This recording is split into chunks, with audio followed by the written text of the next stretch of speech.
Bueno, vamos a hablar sobre lo que es la región escapular y deltoidea. Recordemos que el hombro como tal se divide en tres regiones, lo que es la región deltoidea, la escapular y la región axilar. De la región axilar después haremos un video mejor, pero solamente para mencionarlo, que entonces la región axilar tiene una forma de pirámide truncada que tiene un vértice superior y una base inferior. A través de esta región pasan todo lo que son los vasos, los nervios que van al miembro superior. Tenemos una pared anterior formada principalmente por lo que es el pectoral, la pared posterior formada principalmente por lo que es el músculo dorsal ancho y una cara medial por el húmero, la cara medial por las costillas y la cara lateral por el húmero. También tenemos en la cara posterior el serrato mayor, que era el que se me olvidaba. Igual, bueno, vemos aquí como los vasos, la arteria y la vena axilar con el plexo braquial recorren la región axilar. Entonces, lo que nos atañe hoy es lo que es la región deltoidea. La región deltoidea, entonces, solamente nos vamos a imaginar solamente lo que conforma como tal el deltoides, el músculo deltoides. Entonces, tiene límites, esta región como toda región. Tiene un límite superior formado por lo que es la articulación, una línea horizontal que pasa por la articulación acromioclavicular, una línea horizontal que pasa por la inserción distal del deltoides, que es esta, y anterior y posteriormente es unas líneas horizontales que pasan a través de lo que es la inserción del deltoide, la inserción proximal, vamos a decir, la inserción posterior y la inserción anterior. Entonces, en cuanto al músculo deltoide, que es el único que conforma esta región, vamos a ver, para que no se nos olvide, entonces lo vamos a relacionar con lo que es el trapecio. Entonces fijémonos, si vemos en esta lámina desde arriba, vemos que esto es la cintura escapular, lo que es la espina de la escápula y la clavícula. Bueno, la escápula como tal y la clavícula, pero quiero que se imaginen lo que es la clavícula y la espina de la escápula. Entonces se fijan que esto sería medial y esto sería lateral a estos dos huesos. Y entonces, medial a estos dos huesos se va a insertar el trapecio y lateral se va a insertar el deltoide. Fijémonos que entonces la clavícula es aplanada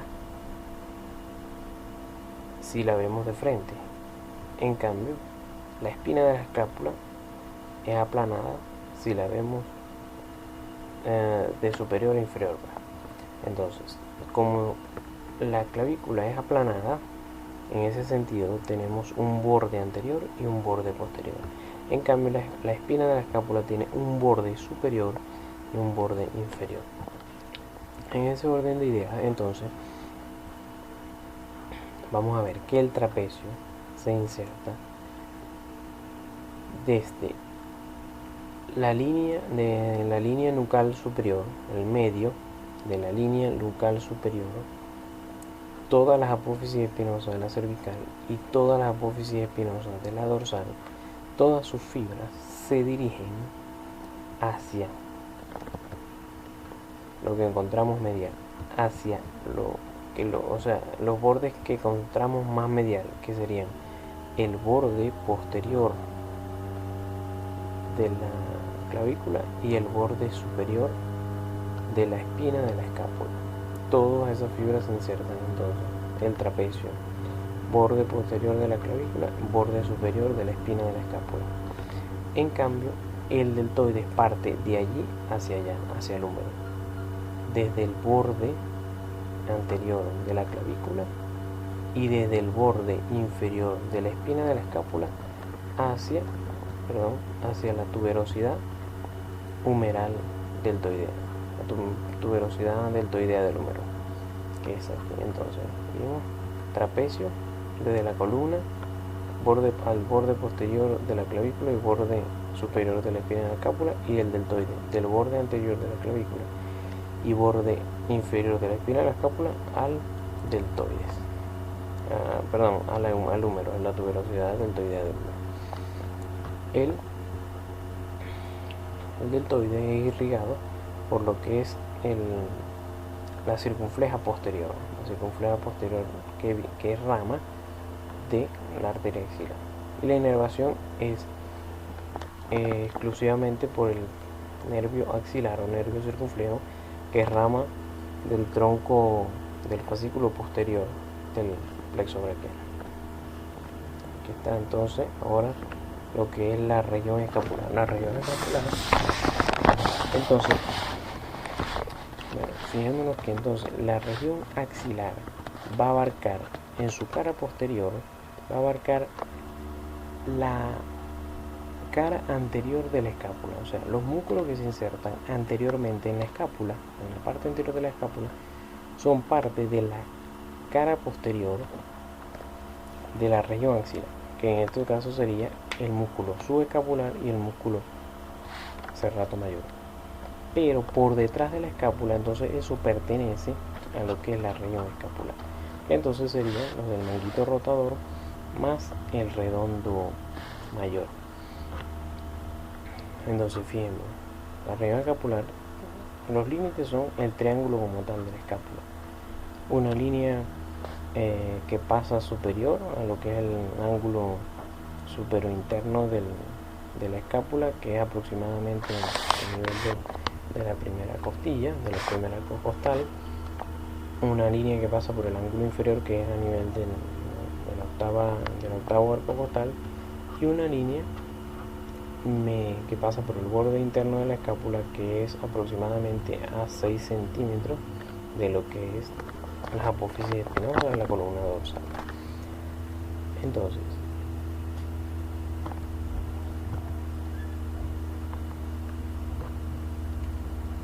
estos músculos, como sabemos, músculos que se insertan supraespinosos, desde la fosa supraespinosa al troquite, el infraespinoso de la fosa infraespinosa al troquite, y el redondo menor igual desde la fosa infraespinosa, más que todo en el borde medial, el borde lateral, a la fosa, al troquite, la fosa infraespinosa, más que todo en el borde medial, borde lateral, al troquite. Y el redondo mayor va igual desde el borde lateral de la escápula, pero él sí se va a insertar en el borde medial de lo que es la escotadura bicipital, en la región anterior del bíceps, sería este nivel. Aquí tenemos la escotadura bicipital, en el labio medial se inserta el redondo mayor. Entonces, como sabemos, ellos van a formar unos triángulos, un cuadrado de unos triángulos, que para eso hicimos un video otro día, pero podemos repasarlo en este momento. Vamos a repasar en otra lámina. En cuanto a la irrigación de la escápula, de la región escapular y la región deltoidea, entonces tenemos, esto sería el tronco arterial brachiocefálico. Entonces estamos en la arteria derecha, el tronco arterial brachiocefálico, carótida primitiva, se divide en carótida primitiva y subclavia. La subclavia entonces luego se va a convertir en la arteria axilar al pasar por el borde anterior de la clavícula. Puede pasar por allí, se va a convertir en axilar. La axilar, entonces, cuanto a lo que nos atañe, nos va a dar el tronco tóracoescapular, y de allí nos va a dar la arteria subescapular, la arteria supraescapular.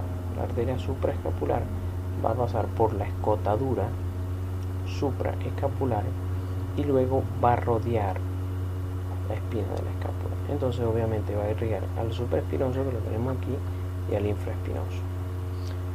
La otra arteria que también sale del tronco tóracoescapular es esta arteria, que es la arteria dorsal de la escápula. La arteria dorsal de la escápula va a ir por todo el borde medial de la escápula. Y la otra arteria, rama del axilar, es esta arteria que se llama subescapular, que me va a dar la arteria circunfleja de la escápula. ¿Por qué circunfleja? Porque da esta vueltica aquí, entonces se llama circunfleja de la escápula. Entonces entre estas tres arterias que tenemos aquí, supraescapular,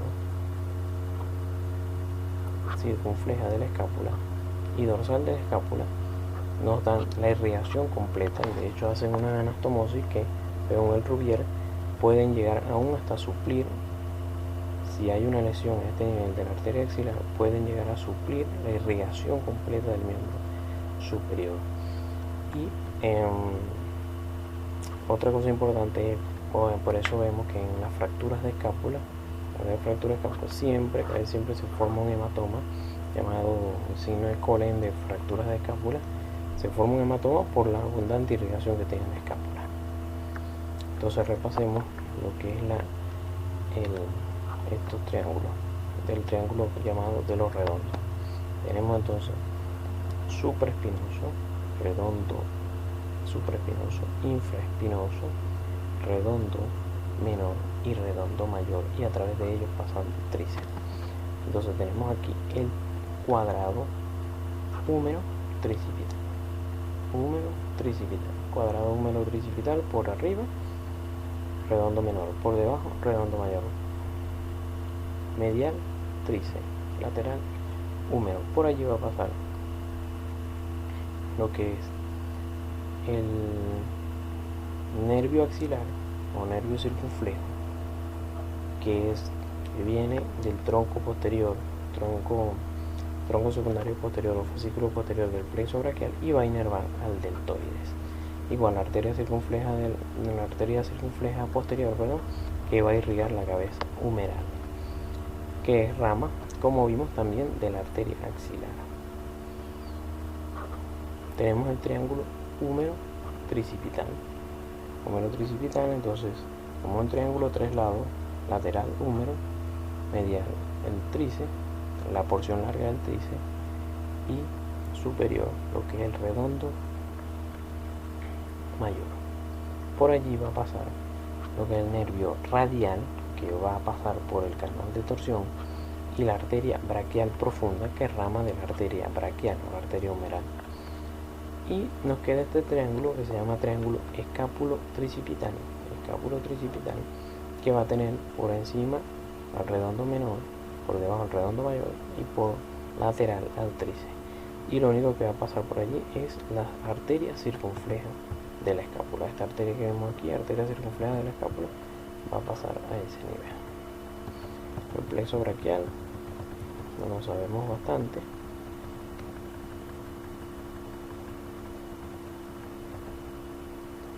Aquí tenemos,